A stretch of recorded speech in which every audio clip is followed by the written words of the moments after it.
Sécurité. Moi, qu'est-ce qui m'attire à la sécurité? Ben, j'aime ça parce que c'est l'autorité. Puis moi, j'aime la chose d'autorité.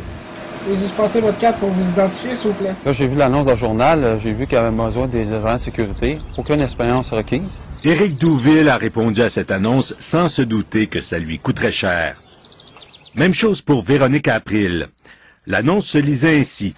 Garde de sécurité, besoin immédiat, aucune expérience nécessaire. C'était varié selon eux. Là. Tu pouvais travailler comme une compagnie pour surveiller la nuit l'édifice, comme travailler de jour dans un magasin quelconque pour l'entrée dans les hôpitaux.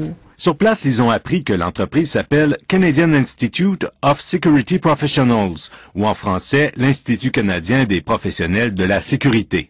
Là, il posait des questions comme pourquoi tu aimerais ça faire ça, puis qu'est-ce qui t'attire là-dedans. Vers la fin de l'entrevue, ils ont dit il y a une formation que vous devez suivre par rapport à nous, notre compagnie. Quand j'ai dit OK, ben, je suis prête à suivre la formation, là c'était comme OK, c'est 300 $ plus taxes, puis il faut le payer le plus tôt possible.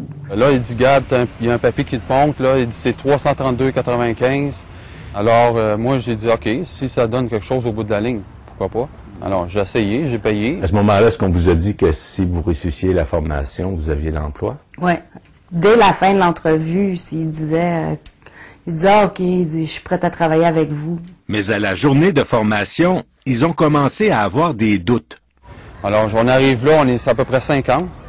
Là, on se parlait, là, on a regardé l'examen puis tout, puis les choses qu'on apprenait, mais il y avait plein de fautes dedans. Et on soulignait toutes les erreurs qu'il y avait. Là, je voyais quelque chose qui marchait pas, là. Moi, j'ai vraiment senti comme de l'incompétence totale, là. C'est, genre, on est un détecteur de fumée, il savait pas qu'il y en avait à batterie ou électrique, là. C'était vraiment comme perdu. Il fallait qu'ils suivent sur le papier ce qui était écrit. Après sa journée de formation, Véronique April a passé l'examen et obtenu ce diplôme. Mais dans le fond, ils ont fait passer tout le monde. Il fallait 78 % et tout le monde a eu 78 %. Mais elle n'a pas eu d'emploi. Elle a donc demandé un remboursement. Puis ça ici, c'est le refus de remboursement par la suite là, que j'avais reçu. Et qu'est-ce que disait cette réponse-là? Bien, que tout était légal, puis j'avais réussi l'examen, j'ai suivi la formation, alors j'ai pas à être remboursé. Éric Douville a subi le même sort 2 mois plus tard. Okay. Est-ce que vous leur avez demandé directement un remboursement? Oui, j'ai demandé. Il dit c'est non remboursable, puis c'est marqué sur le papier qu'il m'avait donné. Il m'avait dit en bas, regarde, c'est marqué là. Il a alors porté plainte à l'Office de la protection du consommateur, qui a décidé d'enquêter après avoir reçu de nombreuses plaintes semblables.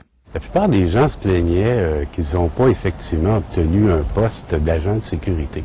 Avec une caméra cachée, J.E. s'est présenté en entrevue aux locaux de l'Institut canadien des professionnels de la sécurité. Le jeune homme qui nous reçoit porte un uniforme de gardien de sécurité. Après les questions d'usage, il nous parle de la formation. Ça coûte combien? C'est 333 $. Est-ce que c'est sûr qu'on va avoir une job? Absolument. Il nous demande alors des cartes d'identité. Nous prétendons les avoir oubliées et il se montre méfiant. Alors, je vous demande de retourner, M. Dominique, parce que présentement, je ne peux rien faire pour vous. Pourquoi? Je suis certain, si vous n'avez pas votre pièce d'identité, je ne peux rien faire. Sur le site web du ministère de la Sécurité publique, nous avons découvert que le Canadian Institute of Security Professionals n'a pas de permis d'agence de sécurité. L'entreprise n'a donc pas le droit d'offrir des emplois d'agents de sécurité. Ils n'ont pas d'emploi à donner. Ils ont des cours à vendre. Alors, il y a fausse représentation de la part de cette entreprise-là, ou du moins on peut le présumer. Alors, à ce moment-là, vous voyez, on parle de pratiques de commerce qui viendra à l'encontre de la loi de la protection du consommateur. De plus, le diplôme donné par cette entreprise après une journée de formation n'a aucune valeur dans le domaine, selon Claude Sarrazin, expert en sécurité et président d'une firme d'investigation. On peut pas faire grand-chose. On apprend, c'est plus long que ça pour obtenir un permis de conduire. Fait qu'il faut être sérieux quand même, là.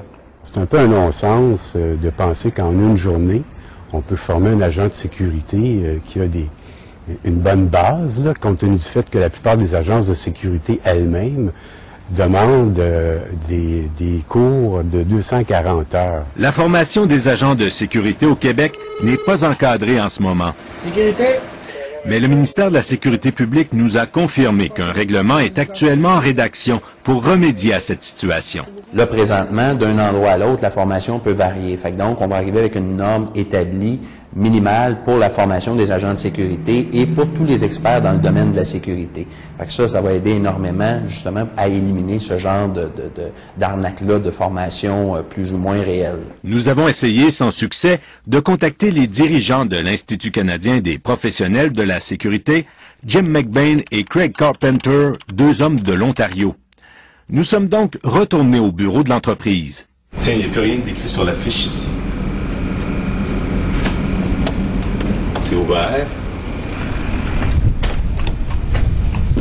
Tout est parti, il n'y a plus rien à l'intérieur. Les locaux du centre-ville de Montréal, des locaux loués, sont complètement vides. Et le numéro de téléphone a été désactivé, tout comme celui du siège social à Ottawa, qui est inscrit sur le site web de l'entreprise. Il n'y a pas de service au numéro composé. L'OPC suggère aux gens qui croient avoir été lésés de porter plainte, même s'il semble y avoir peu d'espoir de récupérer l'argent. S'il n'y a plus d'entité juridique au Québec, ça peut être difficile de récupérer les sous. L'Office conseille de ne jamais payer pour obtenir un emploi ou poursuivre une formation donnée à la demande d'un employeur. À ce moment-là, la lumière rouge devrait s'allumer tout de suite et dire, bon, ben, c'est pas pour ça que je suis venu. La loi des normes du travail prévoit même qu'un travailleur doit être payé pour suivre une formation. À l'avenir, comment vous allez faire dans vos démarches d'emploi?